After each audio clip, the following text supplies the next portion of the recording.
Assalamualaikum warahmatullahi wabarakatuh. Alhamdulillah, salatu wassalamu ala rasulillah wa ala alihi sahbihi wa man wala wa ba'd. Teman-teman sekalian dimanapun Anda berada, dalam kehidupan yang paling berharga itu adalah ketika kita mendapatkan ridha, persetujuan, bimbingan terbaik, yang dengan itu kita merasa lapang, nyaman menjalani aktivitas, dan berpeluang mendapati kesuksesan yang diharapkan. Karena itu kita berharap kalau kita akan beraktivitas sebagai seorang anak mendapatkan ridha orang tua, istri berharap mendapatkan ridha suami, demikian seterusnya. Dan puncak ridha adalah ridhonya Allah Subhanahu wa taala. Bagaimana seluruh aktivitas kita disetujui oleh Allah. Bagaimana seluruh aktivitas kita disetujui oleh Allah Subhanahu wa taala, dibimbing. Yang dengan itu tentu Allah nggak punya batas dalam pemberian, nggak punya sekat dalam mengentaskan berbagai solusi. Karena itu orang-orang yang diridhoi oleh Allah diabadikan dalam Al-Quran, hidup mereka akan cenderung lebih nyaman, tenang, meninggalnya juga tenang, dan di akhirat pun oleh Allah diabadikan di tempat yang sangat mulia, penuh dengan kemegahan, kenyamanan, kemewahan, dan kebahagiaan. Ada orang-orang yang di zaman Nabi oleh Allah langsung disebutkan dengan kelompok yang mendapatkan ridha Allah Subhanahu wa taala. Di Quran surah 98 Al-Bayyinah ayat ke-8 sebagai penutup ayat dan kisahnya sangat viral. Radhiyallahu anhum wa radu anhu. Allah ridha dengan mereka dan mereka pun ridha dengan apa yang Allah berikan kepada mereka. Mereka lah sahabat-sahabat mulia yang tadinya hidupnya begitu sempit, tidak kenal banyak kebaikan, banyak perselisihan, pertengkaran, ketidaknyamanan, krisis sosial, resesi di bidang ekonomi, dan berbagai kemelut akumulasi keburukan.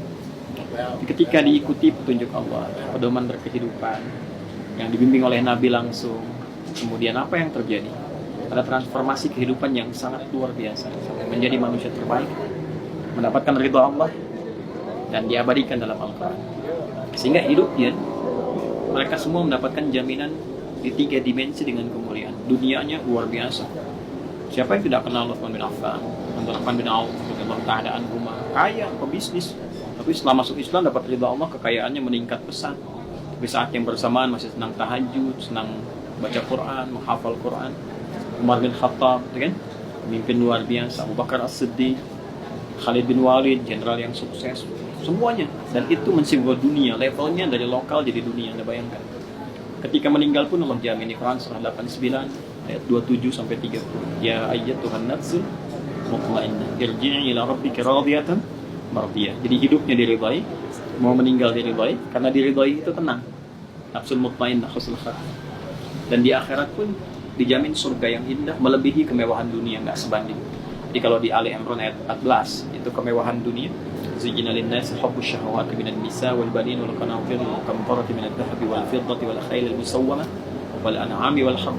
Dzalika mata'ul hayatid dunya. Wallahu 'indahu husnul ma'ab. Manusia senangnya kaya, punya kemewahan, keturunan, keluarga yang sukses, punya peternakan, punya pertanian, perkebunan.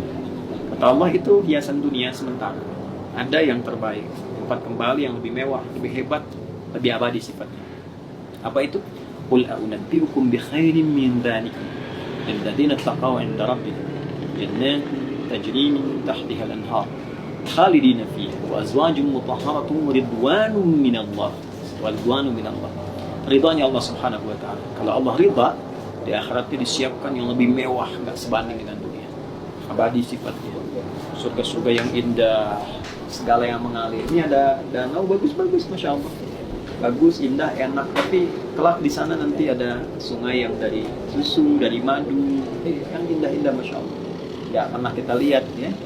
Pasangan-pasangan yang abadi, suci, asih, baik. Kapan itu diraih? Ridwanu minallah, ketika ridha Allah itu diraih. Nah, karena itu mari kita mencoba untuk menata aktivitas demi mendapatkan ridha Allah. Caranya tingkatkan iman dan isi iman itu dengan nilai-nilai takwa.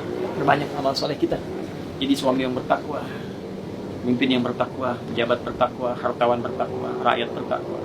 Cukup dengan meningkatkan takwa, maka ridha Allah berpotensi untuk diraih. Bagaimana cara meningkatkan takwa? Kita akan sambung nanti di episode berikutnya. Assalamualaikum warahmatullahi wabarakatuh.